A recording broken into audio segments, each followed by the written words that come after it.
Hey there, this is Sasha the Catalyst, and I just wanted to talk with you for just a brief minute about patience.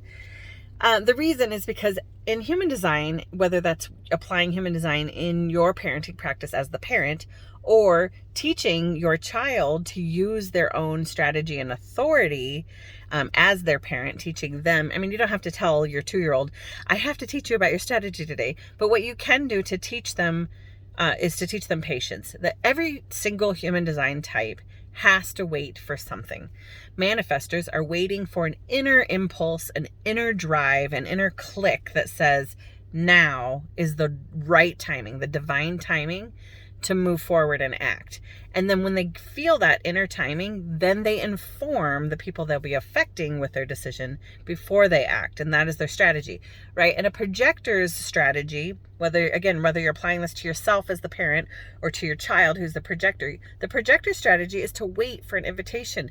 And that can be really difficult for projector children. I mean, projector adults, we're not very patient people. And so today I just want to talk about patience. I'm going to give you a few tips for how to cultivate patience in your life.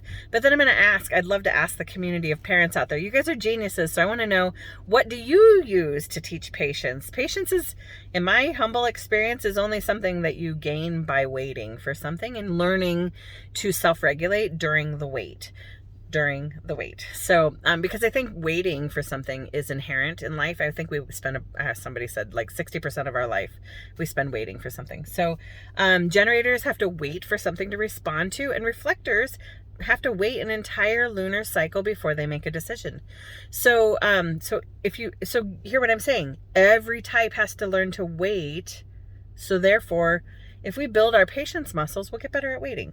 That's the theory. So one of my handy tips that I like to use for waiting, teaching my children to wait, is that I will intentionally pick the longer, if we're at the grocery store and there's 3 or 4 lines and one is longer than the other 3, I will intentionally pick the longer line, and then I will announce to them that the reason I picked that line is so that we can exercise our patience muscle right now. And so then we talk about, like, what do you guys want to do while we're waiting? Because we have to wait, for our turn. And so we'll, maybe play the alphabet game, or we'll sing a song or whatever. We have lots of options we've curated in our library of ideas over the years about what we can do while we wait to make our experience more joyful and kind of entertain ourselves while we're waiting for a turn. And that is what my pro tip for how to increase patience is, to purposely put yourself instead of first, put yourself last. That kind of signals to the ego that I am not impatient. And I actually say out loud, I'm a patient person, so I'm going to pick the last line, pick the longest line. I'm going to sneeze. Excuse me. Hopefully you were patient through that. Anyway, so yeah, drop a comment.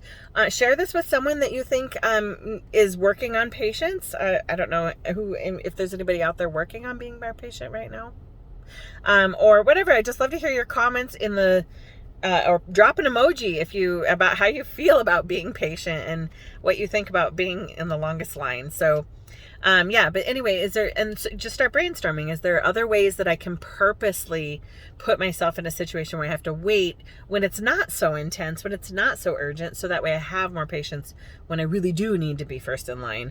And that's my pro tip for today. I hope you enjoyed that. I look forward to seeing the comments.